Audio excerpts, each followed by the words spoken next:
China supplied the weapons that were supposed to defend Venezuela and Iran, they failed, but did that tell China anything it didn't already know? I'm Alexander Anderson, Director of Policy at the Center for International Security and Economic Strategy, and this is Paper Dragon, our video series examining the effectiveness of Chinese weapons and their strategic implications.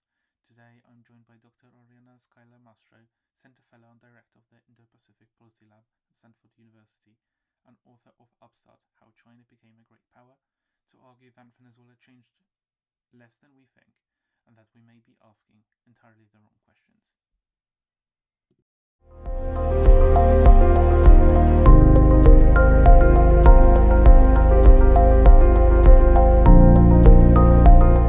It's a pleasure to have you with us. Yeah, thank you for having me. After Operation Absolute Resolve, you argued publicly that Venezuela should probably embolden China rather than deter it, and that it signals a dangerous strategic neglect of the Indo-Pacific at exactly the wrong moment. That is a striking position given how many commentators called it a show of American strength. Do you still hold that view, and has anything changed? Has anything happened since to change your thinking?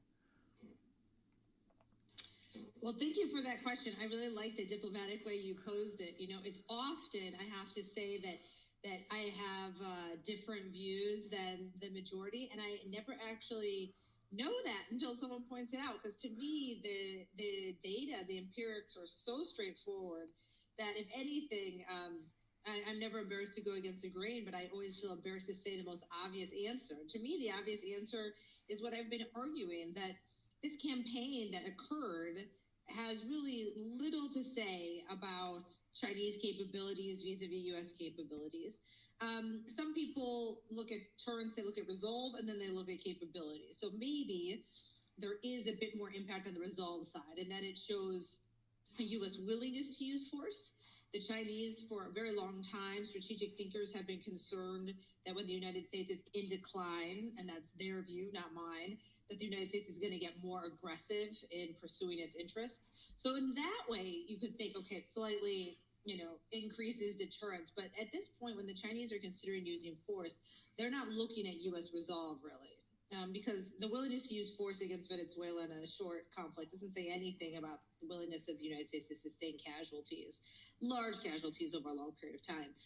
But the Chinese are assessing U.S. capabilities, and there's nothing about the U.S. strike that gave them new information. I mean, ever since the Gulf War, they've known that the United States is capable of conducting these types of strikes, and they've modernized their military for the past 30 years to meet this challenge.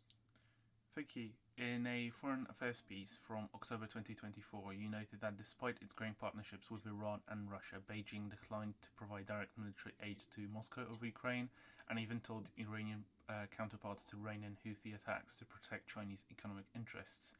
In light of what we have now seen in Venezuela and Iran, does that pattern hold up as a coherent Chinese strategy, or does it reveal something more troubling about the limits of what Beijing's partnerships actually mean? So I hope that still holds up. They say hope is not a strategy, though. So let me break that down a bit. If there's anything that these attacks could possibly do to Beijing's thinking, it is the understanding that they cannot protect their interests overseas with economic and diplomatic tools alone. So they've pursued these partnerships. There hasn't been a big push for a global military presence the way the United States has. They've been very explicit about no forward military intervention. They put it in ideological terms of, they're not hegemonic, but really it's very practical. It's extremely costly to be engaged in these conflicts. Beijing sees no use to it.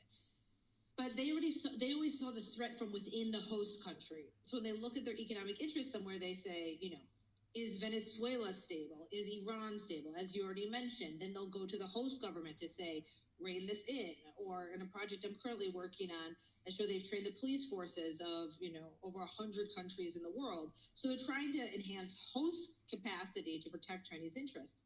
I don't think they really consider that the threat could come from outside, and that the United States would start engaging in these types of activities that would really hurt their commercial interests. So it's possible that if this becomes more of a trend, the Chinese have to rethink this strategy of not having a global military presence and start being more involved in conflicts all over the world. The bad news is then we have to constantly think about the Chinese and who are they supporting, and then we're in kind of Cold War 2.0. The good news is then they start making stupid strategic decisions like we do and waste resources in other places, and then maybe it's easier to compete with them in the Indo-Pacific. It's hard to hypothesize at this point, but for now it doesn't seem like China's strategy of non-intervention in foreign military conflicts is changing. Thank you. Is China's goal not to build alliances in the traditional sense, but to create enough chaos and distraction for the United States that Beijing can pursue its own objectives with less resistance? So we are talking about this sort of shift of focus from the Indo-Pacific to other regions around the world. If that is the strategy, have the Venezuela and Iran interventions made that job easier or harder for China? I think that it makes it easier in the way that other countries now have much more of incentive to get closer to China.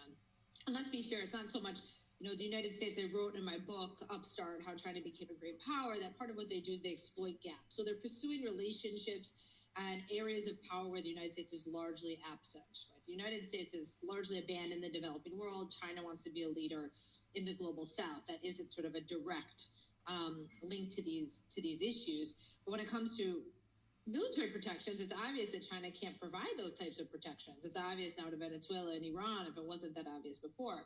So it makes it so countries are concerned about U.S. aggression and might want to pursue closer relationships to Beijing. But it also makes it harder because they might have more difficult requests to make, right? It's not just enough to have some sort of trade agreement. They might want in return for the economic relationship or for the diplomatic support that they provide China in the United Nations, for example, some sort of guarantee that they will be protected. So I think it'll be easier in that more countries are going to want to be closer to China, but harder in that those countries are going to demand more from China in those relationships. Thank you. You have argued, and you mentioned just now, that the Venezuela operation tells us very little operationally about what the United States is capable of in a contingency involving China, because there's simply no equivalent scenario where the US neutralizes Chinese air defenses and conducts a similar infiltration. If that is true, what should Western policymakers actually be learning from these conflicts rather than the lessons they seem to be drawing? This is one of those that just kind of blows my mind. I'm just going to say the same lessons that we should have been learning for the past 25 years, that we should make our interventions elsewhere very, very, very limited. And elsewhere, I mean outside of the Indo-Pacific. I am constantly surprised and confused about how we get so involved in these conflicts in the Middle East. We get bogged down when our interests there are minuscule compared to our interests in the Indo-Pacific. So I think if anything, and leave aside the Western Hemisphere, which of course the United States has great interests, but the United States is dominant in that region. There is no threat to U.S. dominance, in Latin America.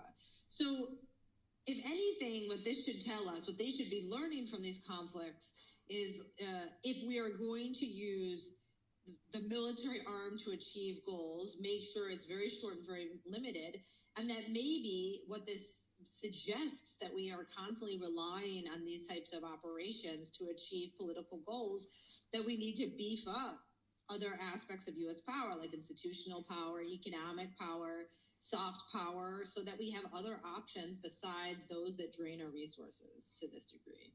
Thank you. In your book, Upstart, which you mentioned, you argued that the United States consistently underestimates China by assuming Beijing is simply copying the American playbook. What is the most dangerous assumption Western policymakers are currently making about China's military strategy, and what would it take to correct it? Well, I think, and this is a big part of the book, that we completely determine that strategy. And largely people assume we determine it in that they see what they're doing and they either directly react to it or they want to do something very similar. And we lose sight of the fact that the Chinese often are pursuing these peripheral types of strategies. And I think, case in point, while all of our focus right now is on Venezuela and Iran, and how this might determine the course of Chinese strategy. As I mentioned before, they are extremely focused on having a strong economic and political role in the developing world, right? Which is somewhat separate. And these are strategies that they've decided to pursue separate of whatever the United States has determined. Even to a degree when it comes to Taiwan, what has changed is nothing on the U.S. side or the Taiwan side. What has completely changed is China's and Chinese leaders' understanding of what they're satisfied with and not satisfied with when it comes to Taiwan. So I think we assume that the Chinese are constantly watching us and what we're doing, and they are to a degree to see, where does the U.S. stand, where are U.S. capabilities. But there are many determinants to Chinese strategy, and I list many of them in the book of things that shape how China wants to approach things, like where do they have competitive advantages, like ensuring that the strategy they pursue doesn't undermine party control. And I think that those are equally as powerful. And so to correct it, what you really need is a deeper understanding of how the Chinese view their role in a certain situation and how they think they can best pursue their interests in that situation. Generally speaking, as a rule of thumb, if commentators say, China's doing something against their interests or China doesn't understand their interests, what that means is the commentator doesn't understand China, because that is rarely the case, that China doesn't have a very clear understanding of what it's trying to achieve and why it's best to achieve that certain outcome. Okay, Dr. Mastro, thank you for your time.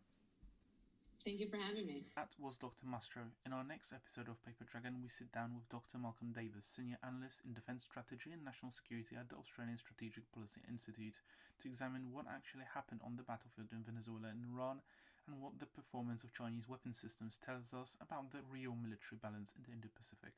Subscribe to stay with us.